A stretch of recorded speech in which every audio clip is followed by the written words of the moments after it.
Hi, my friend, Caleb Johnson here, and I have a huge question to ask you, real estate investors. How would you rate your level of personal discipline on a scale of 1 to 10?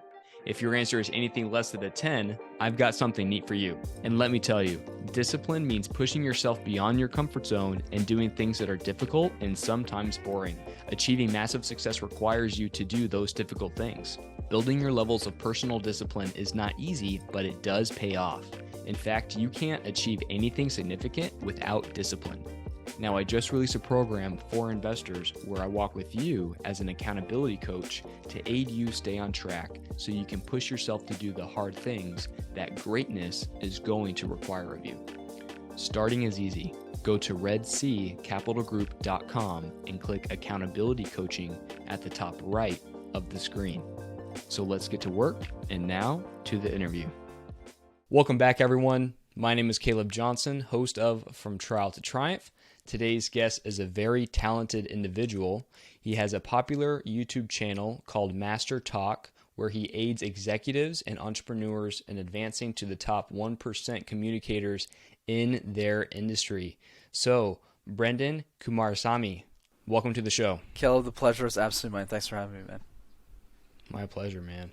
Well, can you go ahead and give our listeners just a quick background story about yourself and how you really came to what you're doing today? Yeah, for sure, Caleb. So the journey started when I was in college. I went to business school, and my goal of all things, funny enough, was to become an accountant, and that's what I graduated in. So I was always a numbers guy, which doesn't really have much to do with what I do today. But in that pursuit, I did these things called case competitions. Think of it like professional sports, but for nerds. So other guys my age do like martial arts or rugby or football or basketball. I wasn't really one of those guys. I did presentations competitively. That's how I learned how to speak.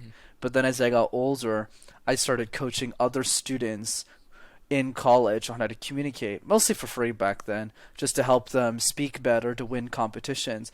And I just accidentally got really good at communication. And then I realized that a lot of the stuff that I knew wasn't really available for free on the internet. So I just started making YouTube videos in my mom's basement. Then one thing led to another, and here we are today.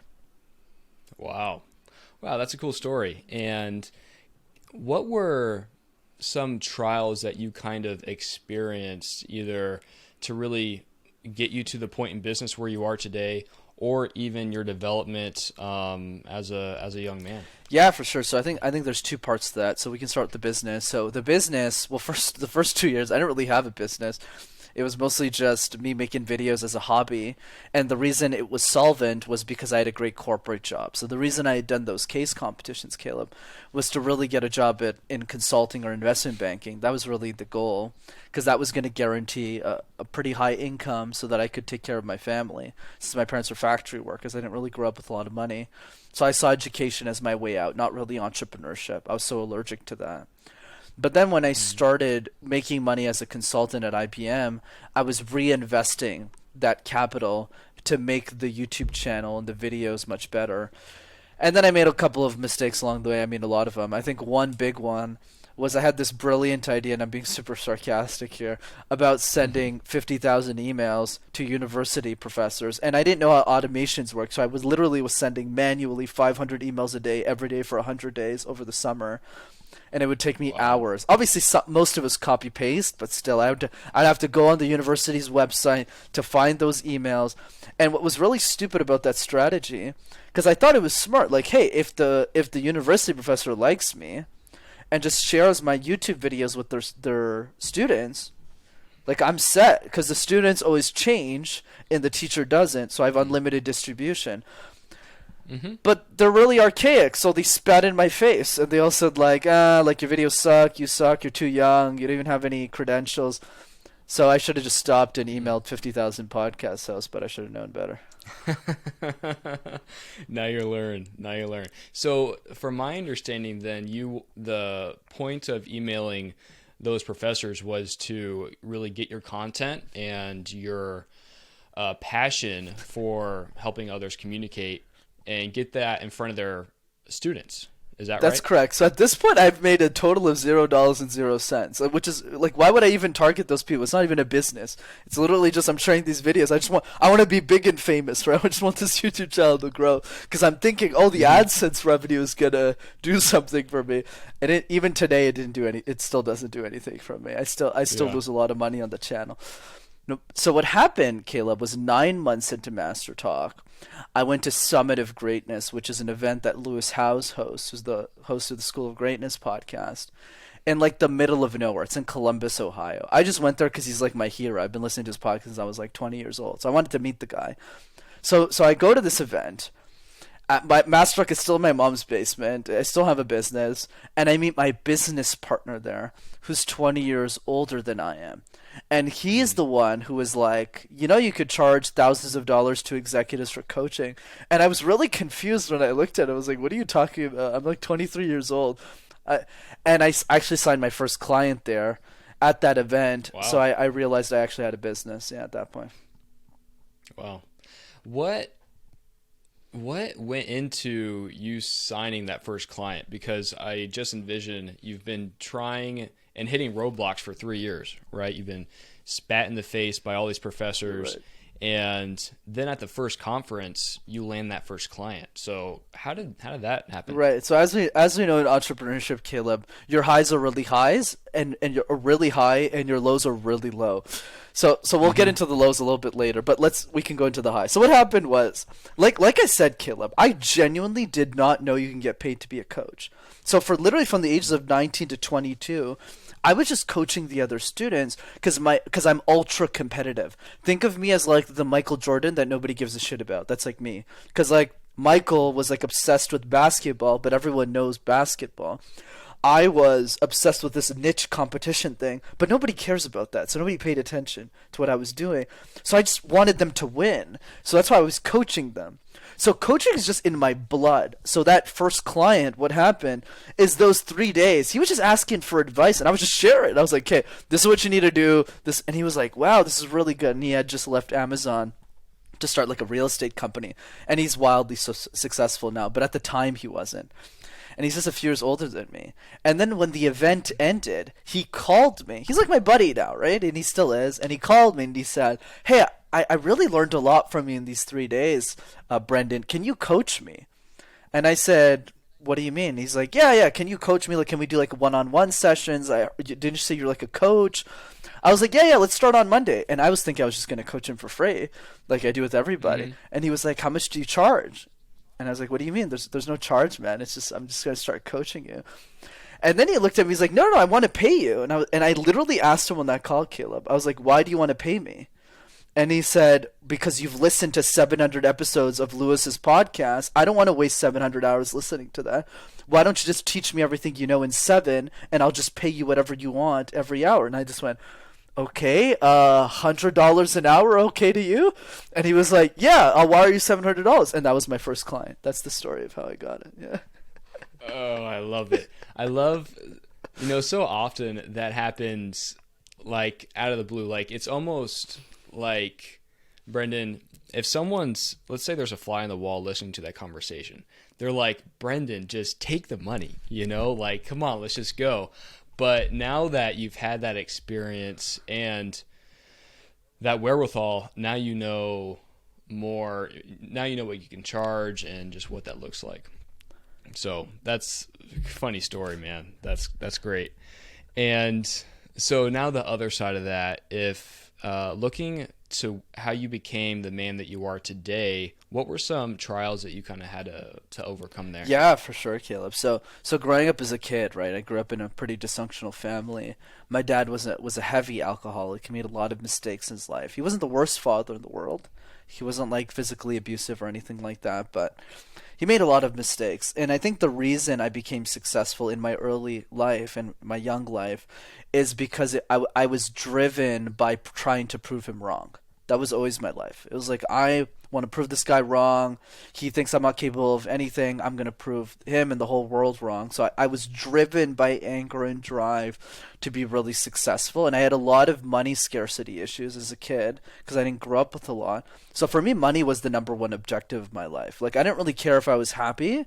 I just genuinely just wanted to make money. That's why I chose accounting. I was like, well, I'm good at math and pretty sure I could do this job really well. I wasn't thinking about passions or purpose. And I think most people in my position don't think that way either. That's why I'm really empathetic to that.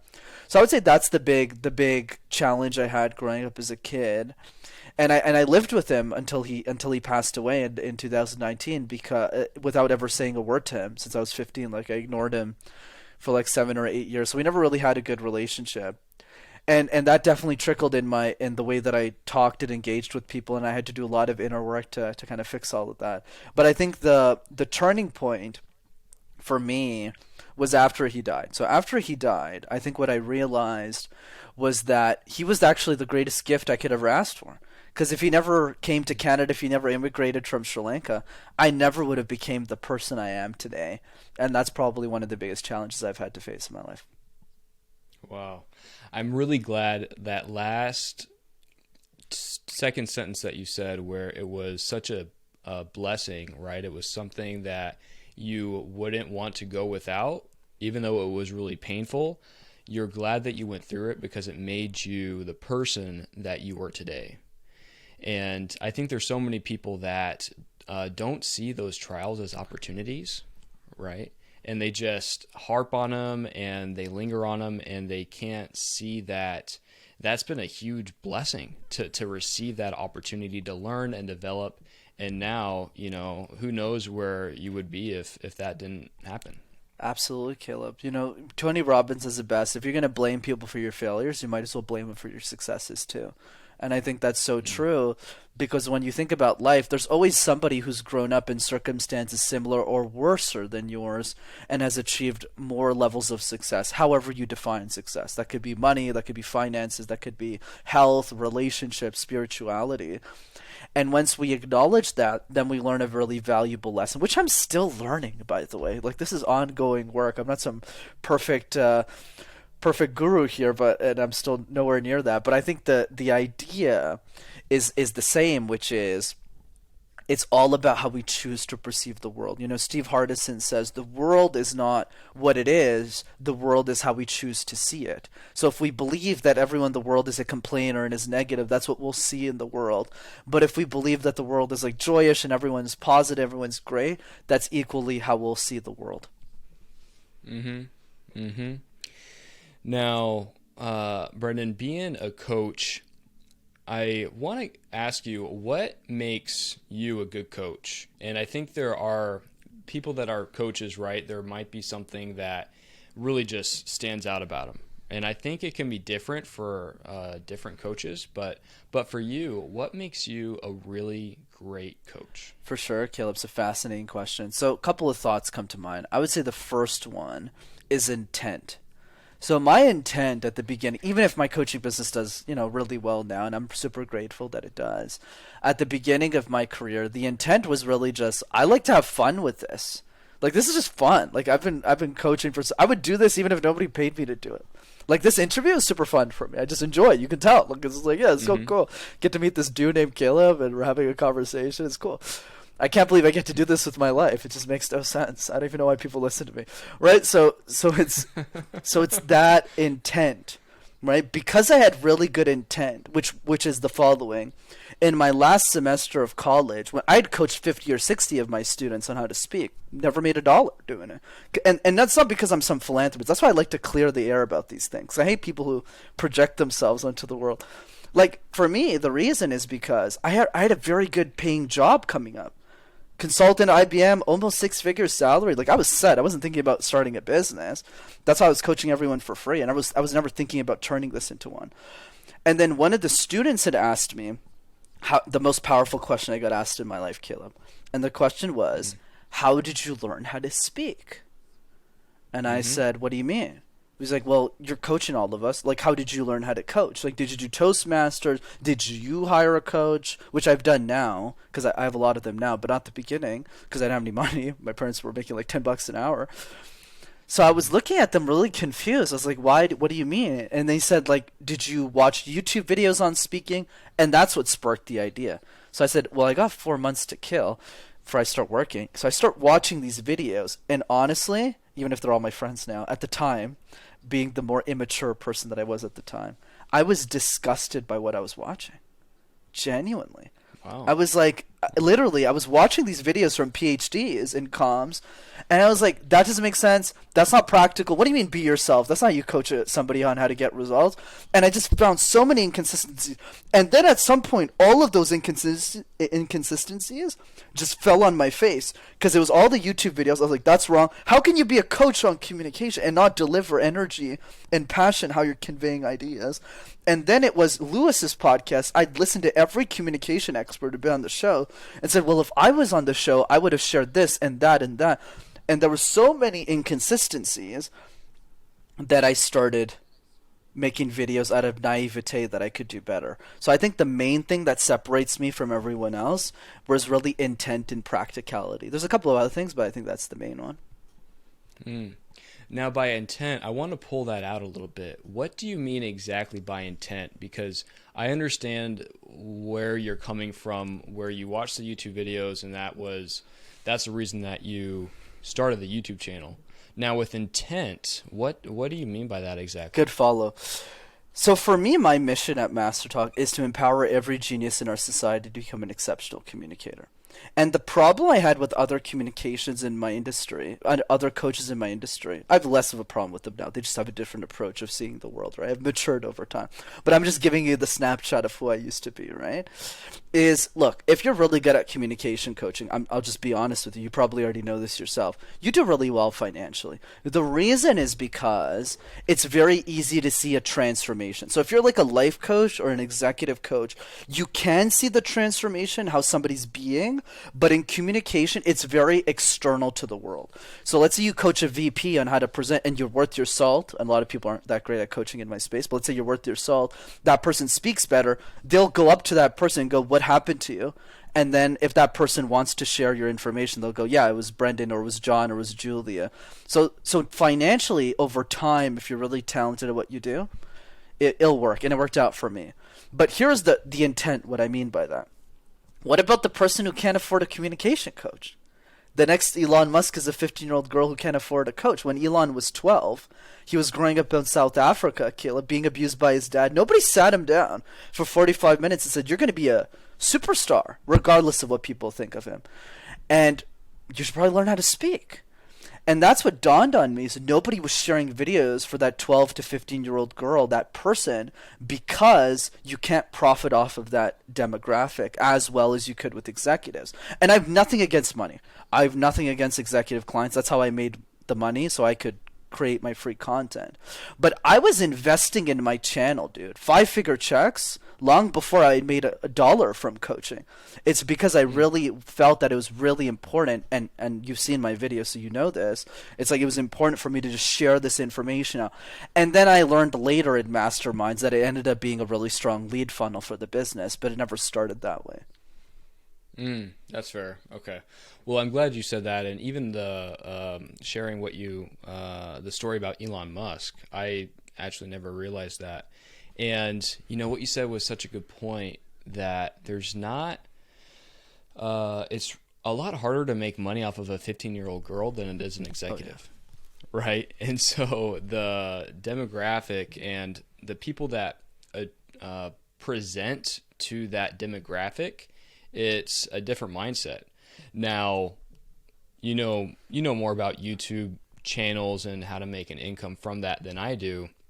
But I think once you get to the 15-year-old girl clientele, you could say, it's a lot about YouTube ads, monetization that way, compared to actually selling your courses or things like that.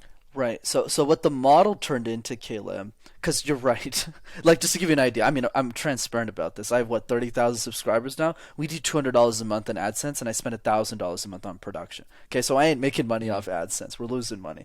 That will change, by the way, in 5 to 10 years. My channel will be much bigger. I'll be in my 30s, and it'll make up for itself. So the way that I ended up monetizing was not the 15-year-old girl. That's just for her to She'll just watch the videos and that's it. So the model, as you can probably guess, was the executive, right? So there's one or two out of the 1,000 of, let's say, each 1,000 subscribers who watch one or two videos and go, oh, Brendan's good, I'll just hire him directly, I don't need to watch these videos. And if obviously you can charge them thousands of dollars. So I just was able to grow an executive client base that I kind of later learned, like I was telling you in the story, oh, like these people actually spend money. So those people I give my time privately, very high margin business, as you know. And then through the winnings that I've gotten from that, I don't need to work a day job anymore. Now I can spend 100% of my time just working on this. And then I use the excess cash to actually fund the production checks I fund for everybody else. Mm-hmm. Mm-hmm.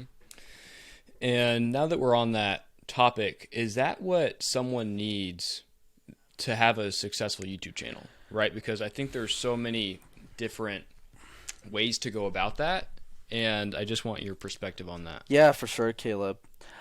Here's the way I think about it, and this is not just true with YouTube. I think it's a good principle for success in business in other words, in any way, which is there's 1,000 different ways to win any game. 1,000 different ways to win any game. But you need to figure out through self-awareness which is the game that's going to allow you to win. This for yourself, for your circumstances, for your experiences. So for example, the CEO of Stripe, Patrick Collison, has a great quote on this. He says that the best founders, and I would argue it's not just the best founders of companies, just the most self-aware human beings, listen to everyone and ignore everyone all at the same time. What does that mean? That means the right way to listen to a podcast is to say, you know what? I disagree with how Brenden lived his life 95% of the way. But there's one thing today that I got from Brendan shares and what Caleb is sharing that I definitely need to implement. But if you do that with 100 different people, you'll get the insights you're looking for. So I'll give you an example with me to do a funny example. Why do I still live with my mother? Right? Like, it's weird for a 26-year-old who's doing well in his business to live with his mother. It's like against culture. Whereas in my mind, it's like, why would I leave? Like, she cooks for me, she does laundry for me, she cleans for me, and I retired her. So she doesn't even have to work because I don't have to pay down 2 mortgages. So it's like, why don't I just live with her? My burn rate is much lower, and I get to spend time with my mom. So there's so many people my age who don't even speak to their mothers after they're 25. So that's not advice everyone can apply. So some people are listening to this and going, Brendan's right. Like, why did I leave my mom? She's so cool. And I'd have way more capital in the business.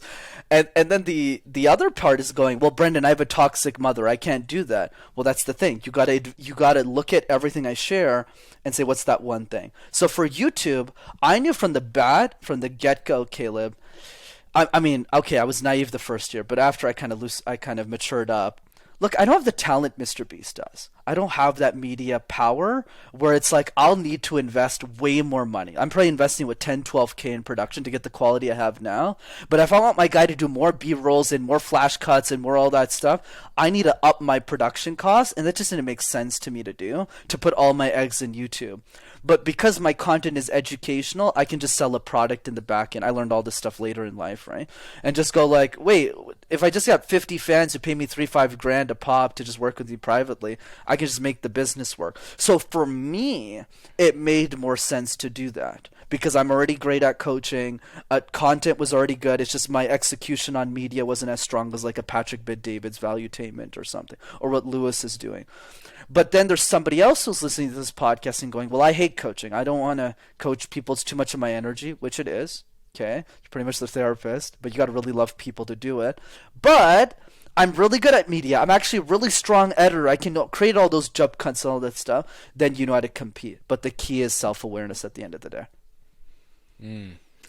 That I've never heard it said so eloquently before. Oh, thanks, dude. I appreciate it. What you said. Yeah. In the sense of, you'll listen to 100 stories a day, let's say, right, hypothetically, and 95% of them you want to throw out the window. But the 5% you take away and you really implement that to your life. And again, I've never heard that said so perfectly. And that might be one of the few things that I do take away from, one of the many things I take away from this conversation. Thank you, man. And so since you are in the space, I want to kind of pivot and give you the chance to share with the listeners just what are some things that they can take away that they can better their communication skills, if that makes sense, be it presenting or just, yeah, let's just go with that. For sure, Caleb. And I appreciate the kind words, man. Thanks for sharing. So for communication, what I always like to say is communication is like juggling 18 balls at the same time. So one of those balls is body language, one of them is eye contact, one of them is smiling, one of them is facial expression, storytelling, and the list goes on. And it can get really overwhelming really fast. So you don't know what to listen to. So for me, the structure, going back to the practicality and the simplicity I brought to the field, what are the 3 easiest balls to juggle? Like any skill, right? Like if you want to work out and lose weight, running a marathon might not be the first step. It's probably walking 15 minutes a day, right? And then you build, or eating less and changing what's going into your stomach. Same thing with communication. So what does that manual look like for me? The 3 easiest balls that I call my easy 3s that people can do 15 minutes a day and get results in like a month easily is the random word exercise, the question drill, and the video message. So let's tackle all 3. Number 1 is the random word exercise. Pick a word. Silver cup, trophy, tissue box, headphone, ceiling, and create random presentations out of thin air with no preparations and do it for 60 seconds. So pick a word like cup, give a presentation on the word cup. This serves 2 main purposes. Number 1, helps you deal with uncertainty because life is filled with it, Caleb. Example, meet somebody new at a party, meet somebody new at an event. You have no idea how that conversation is going to go, like 0 idea. So you just figure it out as you're speaking to them. So if you know how to talk about avocados for 30 seconds, you can talk about anything. Number 2, the second intention behind that exercise is if you can make sense out of anything, if you can make sense out of nonsense, you can make sense out of anything. And that's really the magic of doing the random word. I'm hoping everyone in the audience showers every day. If you shower every day, just do it in the shower. Okay, you don't need to create more time in your life for this. If you got children, do this with your kids. Give them a word. Let them give you a word. Do this a few times a day, and if you do that for a few months, you'll get results. Let me take a pause if you want to jump in. If not, I can go with the other 2.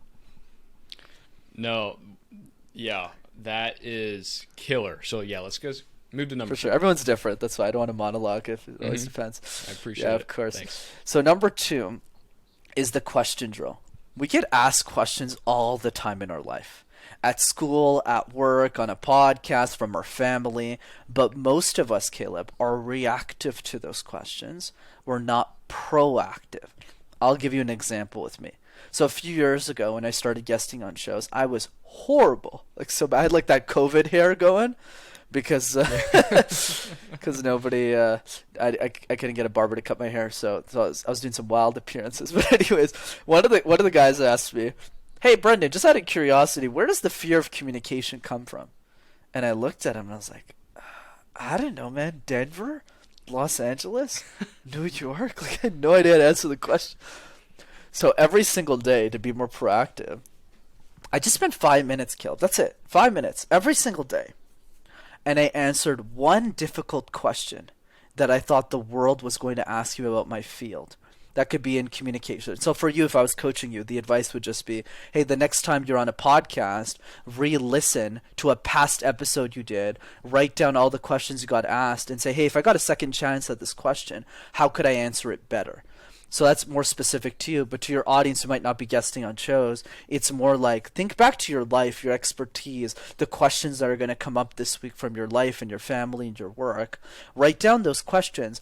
Answer 1 a day. You do that for a year, and you'll have answered 365 questions about your industry, and you'll be bulletproof. And that's number 2.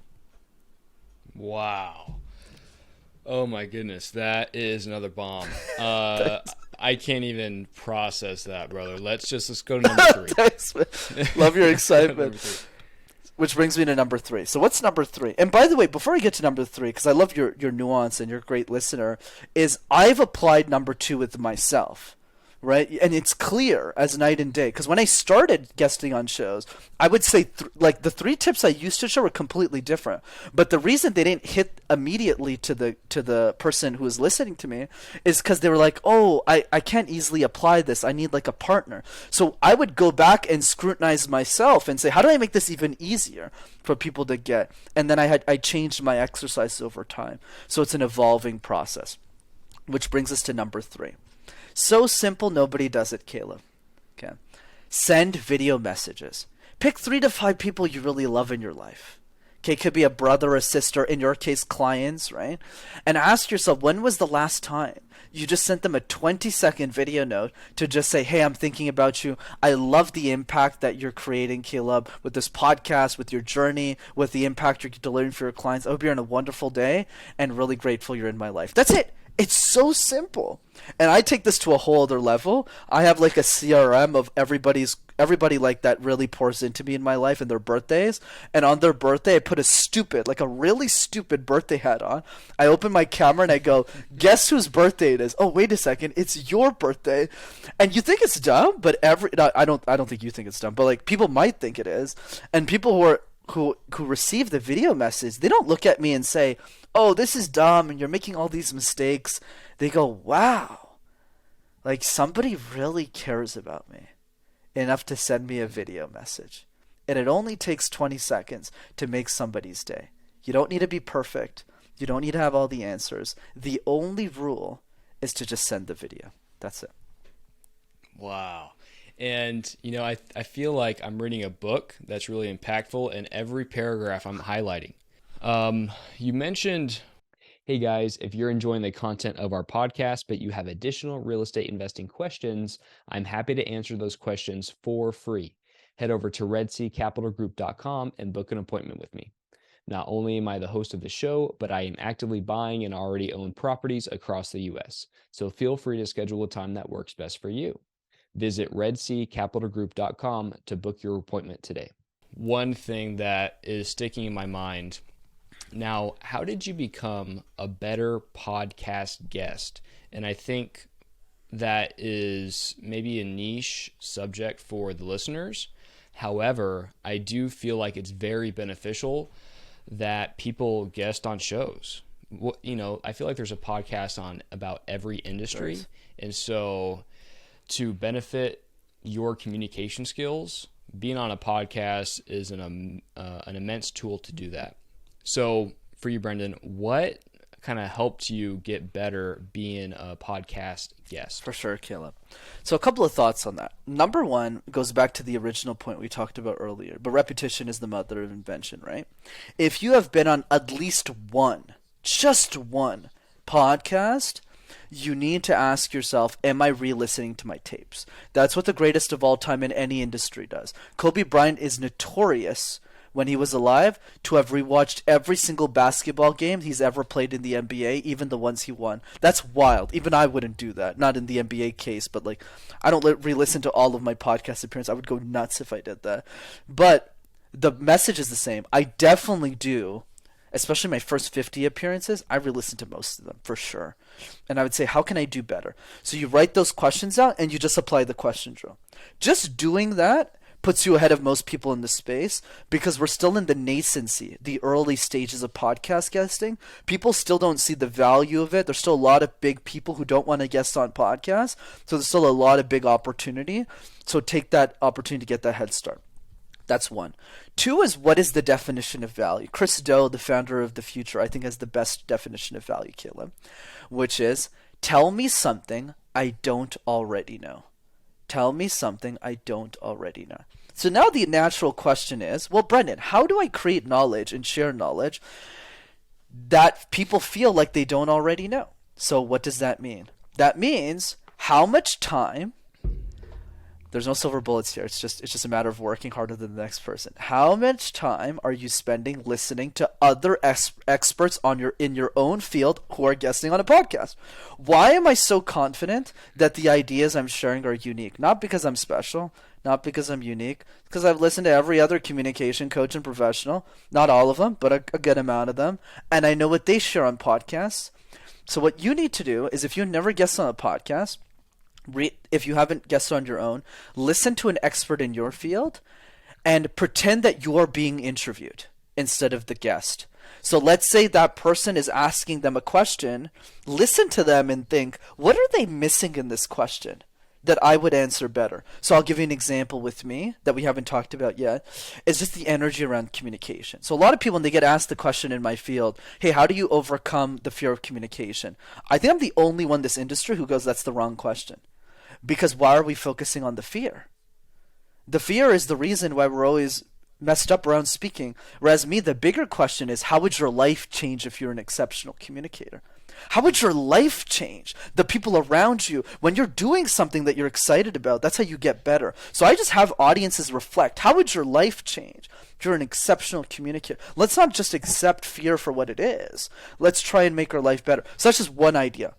I call this the golden nuggets list. So the golden nuggets list means I do a lot of prep work, or I used to anyways. I guess I've gone lazy over the years. But in the early stages, I would listen to all the experts and go, who have PhDs in communication, and go, I wouldn't share it that way. The way that that person is sharing communication knowledge isn't specific and tangible. Like me, when you listen to my tips, you can like hold them. It's like, oh, question drill. Okay, if I'm not doing this, I'm not getting better. Random word exercise, pick a word.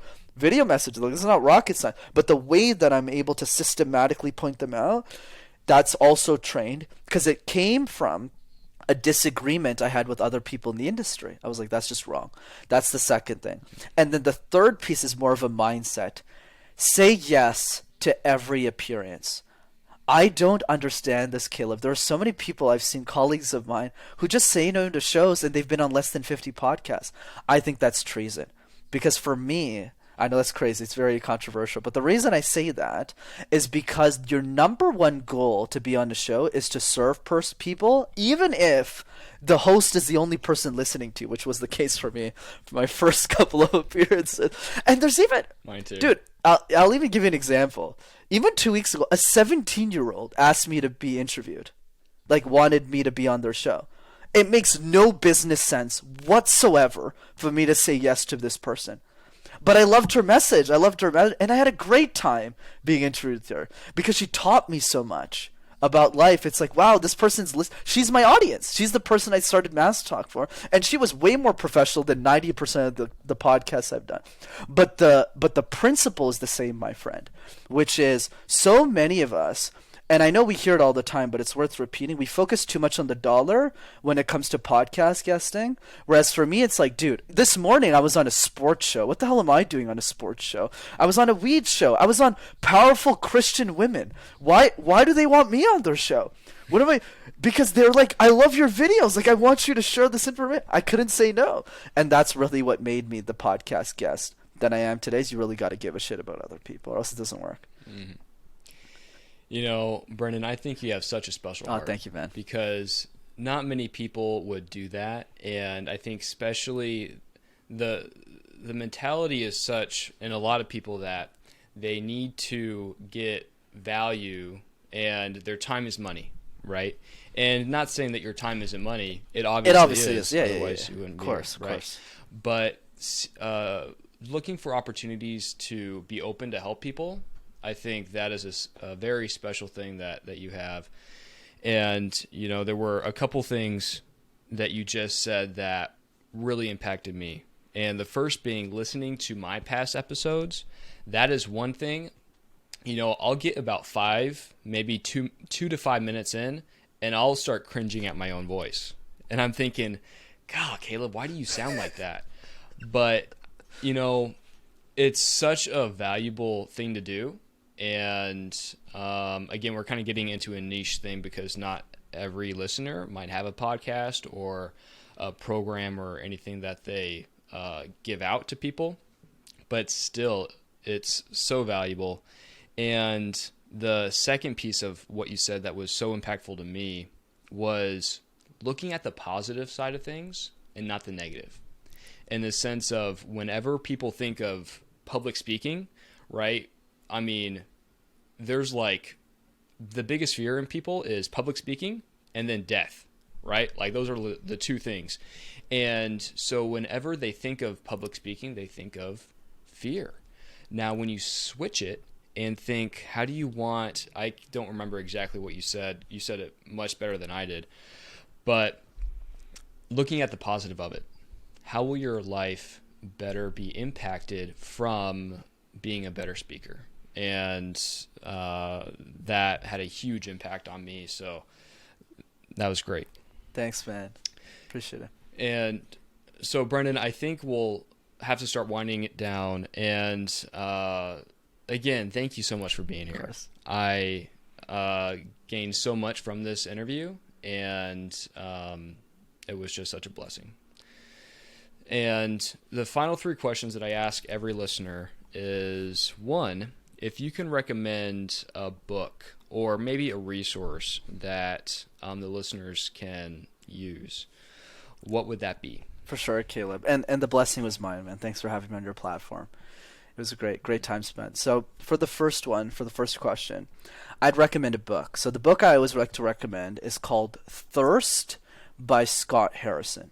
So Scott Harrison is the founder and CEO of Charity Water, which is a nonprofit he started to help the world gain access to clean water. I'm a big fan of his work, but the reason I like to recommend his book is for a few reasons. Number 1, he's a phenomenal storyteller. I think he's one of the best in the world at what he does in terms of how to tell stories. He's way better than I am, that's for sure. So I just listen to the way that he's able to take something that's so dire, which is the fact that people don't have water to drink every day, and he turns it into like a party. And what I mean by that, he's like he gets you excited about getting enrolled into his vision, helping, and he's helped like over 15 million people gain access to water. So I think it's a brilliant world. The second piece is his story. It's an understanding that any human being can create a difference in the world. Like his story, and before him, I was really selfish in life. I just wanted to be an executive at a company. I didn't really.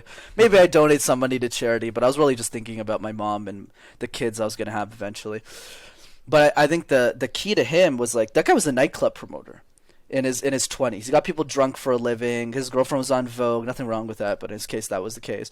He drove a BMW, had a Rolex watch, and he was the worst human being that he knew because he treated everyone around him like garbage. And then he kind of revamped himself, and then he raised like $100 million last year for Charity Water. So the third piece is just a quote that I got from the book, and the quote that will forever stay with me is, the goal is not to live forever, but rather create something that will. And that quote really challenged me to think, especially in my corporate career, am I creating something that's actually living forever? And I realized the answer is no, but with MasterTalk, I do believe the answer is yes. I think so many people don't feel that way, but they need to, right? Like you said, that's so impactful. And number 2 would be, if people want to learn more about you and maybe work with you, where's the best place for them to do that at? For sure, Caleb. So 2 ways to keep in touch. The first one is the YouTube channel. Just go to MasterTalk in one word, and you'll have access to hundreds of free videos on how to communicate ideas effectively. And the second way to keep in touch is I do a free live communication workshop every 2 weeks. That's fun. That's 90 minutes. There's 8-year-old kids who jump on this training. There's massive CEOs of companies who are on this training. It's a party, and it's live. So this is not recorded. So if you want to jump in on that, go to rockstarcommunicator.com and just register for the next training. Great. And number 3 would be, if you can share one final thing with our listeners that they can take away from today's show, what would that be? For sure, Caleb. To the person who made it all the way to the end of this episode, here's what I always like to say. First, congrats, because you're committed about your growth. So you get the most important piece of advice, which is be insane or be the same. If you want to be like everyone else, that's totally fine. But if you want to make a difference in the world, which you are because you made it to the end of the show, you're probably somebody who wants to do that.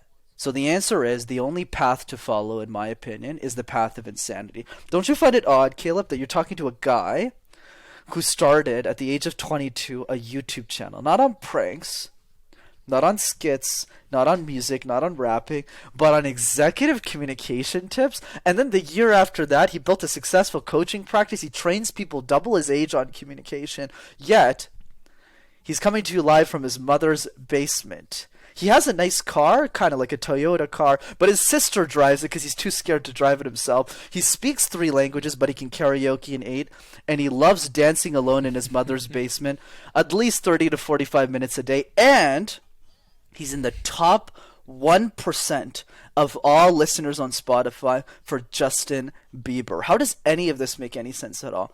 And that, my friend, is the point. When every decision in your life makes sense to the only person that it should, which is you, you're probably making the right decisions. So be insane or be the same would be my final thought. Wow. And on that note, I'm going to go listen to some Justin Bieber. But yes. But anyway, everyone that tuned in, thank you so much for being here. I hope you got a lot out of this conversation because I know I did.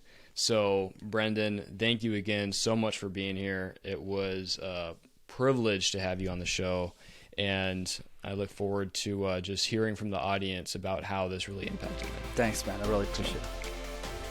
All right, everyone. Thank you for tuning in. We'll catch you next time. It's time to grab your victory. Find us on the web at redseacapitalgroup.com and follow us on Instagram and Facebook at Red Sea Capital Group.